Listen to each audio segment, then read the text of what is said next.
All right, what is going on, everybody? Um, we're gonna talk about the Sixers. I was gonna talk about the Knights' previous games. I'm recording this on Friday. Be uploaded on Friday.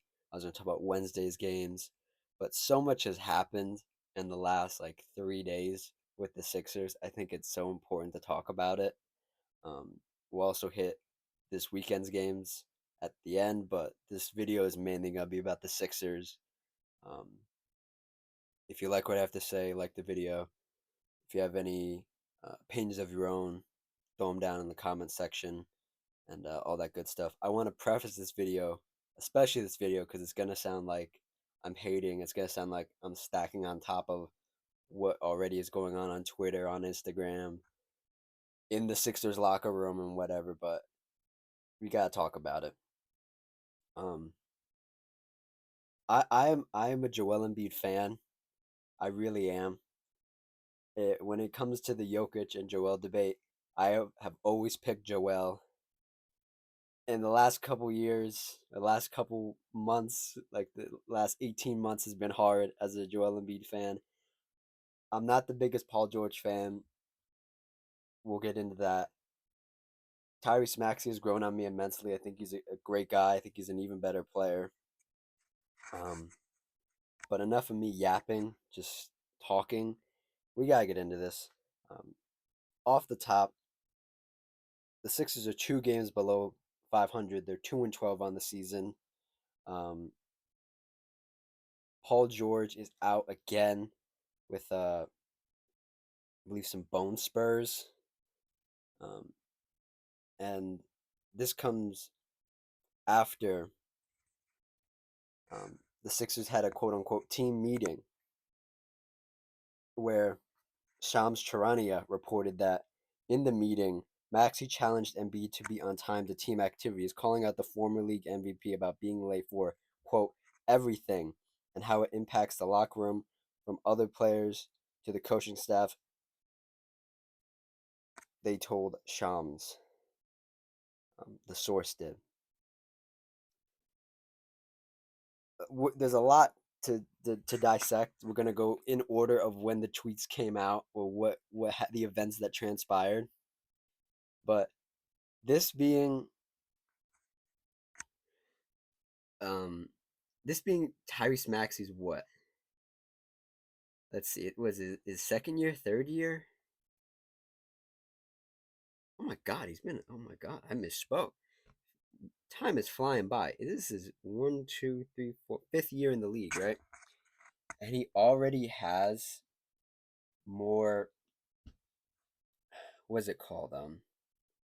He has the courage to stand up to Joel, who's an MVP, who is by my account a Joel Embiid fan, lazy. Joel Embiid is lazy, right? Um, but for Maxey to stand up to Joel and say, hey, you need to show up, man. Just because you're injured, just because you're not playing, doesn't mean you can't. You can show up late. And the thing is, um, I was watching Nightcap with Shannon Sharp, right, and Ocho, and he Shannon made a really good point when saying if he's doing this when he's not playing or when he's injured or when he's not playing back to backs, what do you think he was doing when he was the MVP? He's probably doing the same thing, but he was getting a pass because he was on an MVP trajectory and eventually won the award. So now that he's in and out of the lineup, he's not playing his best. Now they're pointing it out. People dealt with it, teammates dealt with it because he's playing well, blah blah blah blah. But now that you're 2-12 on the season, that stuff doesn't fly. It shouldn't fly when you're the league MVP. But now it's really not going to fly. And just to talk about the seasons each one of these guys is having, Paul George, Maxey, and Joel. Um, Maxey is on trajectory to boost his scoring average. He's at 25.1. He was at 25.9 last year. He was an All Star. Um, that could easily go up, especially with the way George and Joel are missing games, and if he can get healthy and can put together a good season, he can definitely bump that up. Um, his assists are down, but that's because he has to score the ball because neither of these guys are playing. Um, his free throw percentage is down. His 3 point percentage is down, but his attempts are up. Um, and yeah, just to say that again, that Maxey stood up to Joel, but also that this is Tyrese Maxey's team, and I don't think anybody wants to admit that internally because you have an all star like Paul George, you have an all star like Joel Embiid, but Paul George is a notorious playoff deflator. He deflates in the playoffs. Joel Embiid, everybody's seen the meme on Twitter. Everybody's seen it where he X thing has happened before Joel Embiid got to the conference finals, and it's funny. But at a certain point, you're like, it's not funny because this guy's been in the league for a long while now, and he hasn't put together a healthy season. He's put together an MVP caliber season, which you have to commend, especially the way he was playing that MVP year. Um, he's been in the league 8 years. He's a 7 time All Star, a 2 time scoring champ, a 5 time All NBA team maker, um, 3 time All Defensive in 2022-2023 MVP. And granted, he's only played 4 games. In those 4 games, 19 points, 1 block, 3 turnovers, 3 assists, 7 rebounds. He's made all his free throws, which is impressive. At 4 games, the amount he flops, he should be making all those free throws. Um, his 2 point percentage is down. His 3 point percentage is terrible right now. Um, granted, he's only attempted 4 a game in the 4 games, but yeah, we're gonna get to Paul George here in a second, but we're gonna go back to these reports and these tweets here. Um, Joel Embiid did not like that this players only meeting or players meeting got leaked, and he said, I quote, "Whoever leaked that is a real piece of shit." um, that was Joel Embiid on Monday's team meeting via T Jones on the NBA. um, yeah, Joel Embiid is not happy that he got called out. I think one, and two, that it leaked that he got called out by a player with far less accomplishments, far less clout, and he knows Maxey's right. He knows Maxey's right. Um, and also following up on that quote, reports are saying that Joel is furious and he wants to find the person that snitched on the meeting. Um, what can I say about Joel that hasn't been said? Like I'm a Joel Embiid fan. I like Joel. I think he's funny. I think for a time you get the excuse, oh, you haven't been to the conference finals, you haven't been to the finals. You're young, right? He's what is he? Where's his age right here? He's 30. He doesn't move like he's 30. He moves like he's 35. You know what I mean? And I don't know how many more years Joel has left because his body just continuously betrays him. Um, and he had the one good MVP season, and it's always something with him when it comes playoff time. I think regular season Joel is a marvel. He's an an all time player in the regular season. If we just played the regular season and whoever had the best record won and was declared the NBA champs, I think he might already have one, but that's not how it works. I think he really he has some bad luck. It's always something. One season it's his back, one season it's his shoulder, one season it's his knee, it's his ankle, it's his stomach, it's his he got his eye socket fractured that one year. It's always something, and sometimes a lot of the times it's not his fault. It's just a freak injury, right?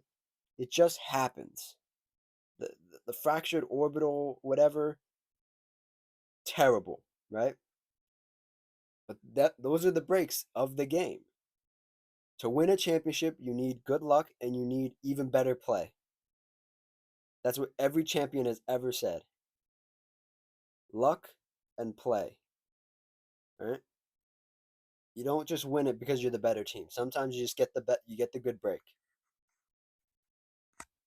But for Joel to be all these things that I listed earlier and to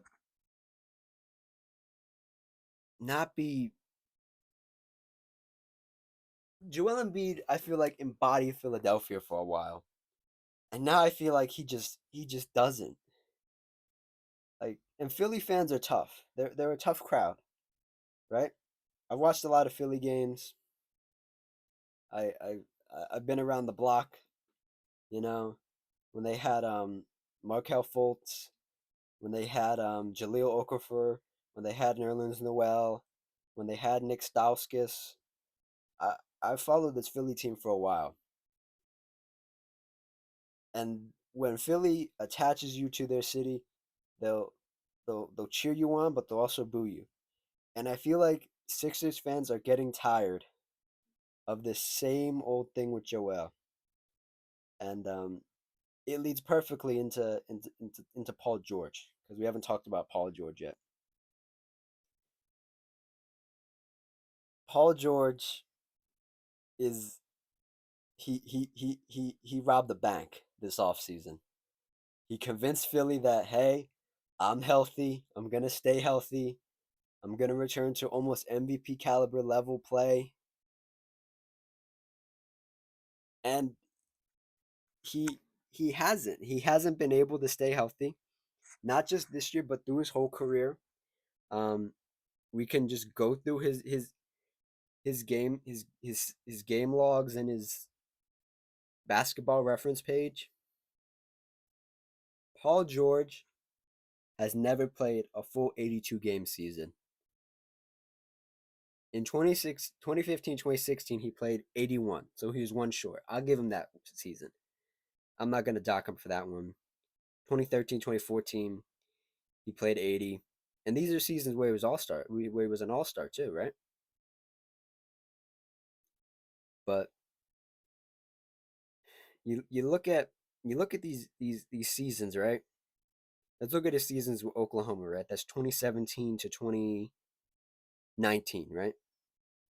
75 games, 79, 77, right? These are great years. These are great years of his career. Defensive player of the year, fourth in the voting. All-star, All NBA third team. 2017, 2018. 2018, 2019, that was his MVP season, MVP PG for those who don't remember. Third in MVP voting, third in Defensive Player of the Year, All Star, All NBA first team.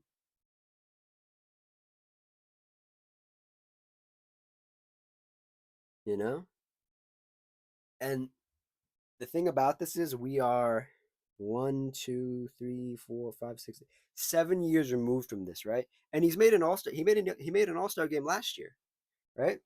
So it's not like this decent version of Paul George or even this All NBA version of Paul George is gone. But we are so far removed from this Defensive Player of the Year, this candidate, this MVP candidate, and after those seasons of playing 70 games, right? He's played 48, 54, 31, 56, 74. 74 is decent for Paul George. That's actually really good. But we are so far removed from this idea of Paul George, right? The idea of Paul George is so much better than who Paul George actually is at this point in his career, right? And we hit that you hit this with players of this age and players of this sort of stardom, we'll say. The thought of them is better than the actual version of them. Um, and the other thing is that the the I can it's like when you're in a relationship, right? And you say, "Hey, I can fix her," or "I can fix him," right? You say that about GMs say that about players, like, "Oh, we can fix them. Let's get Russell Westbrook. We can fix him. It was their problem. They did it wrong, right? The Lakers did it wrong. The Clippers can fix him. The Clippers did fix him, right? Oh, the Clippers did it wrong for Paul George. We can fix Paul George. We're getting back to this level, Paul George. It doesn't work like that. Once these players are who they are, unless they reinvent themselves or have time to reinvent themselves or notice themselves that, hey, I'm not the guy I used to be. That's when you you can help them because they're already helping themselves. Right? Look at James Harden. James Harden isn't MVP James Harden anymore. He has a couple of those outbursts, has a couple of those games, but he's not that guy anymore. But he's keeping the Clippers afloat right now, and it's really good.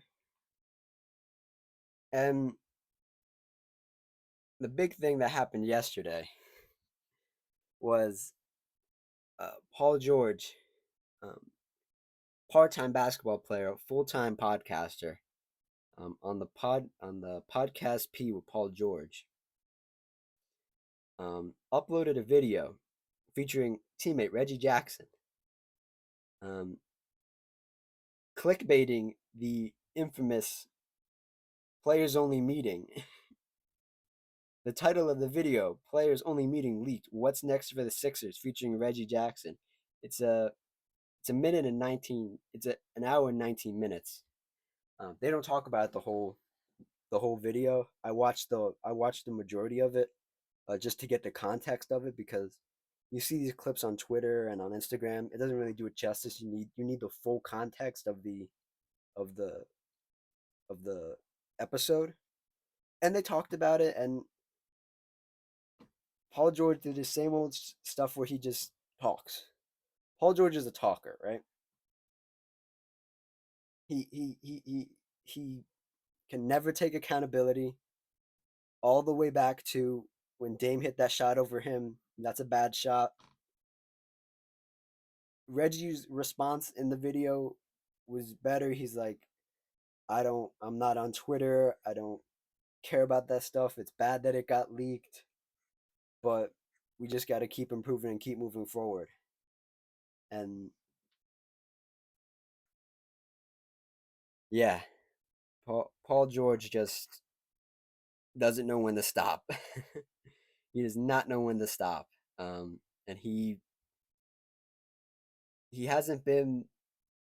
I don't think Paul George has been the leader that any team has needed him to be, and he's been not a disappointment, but he's underperformed at almost every stop after OKC, and that's two stops now.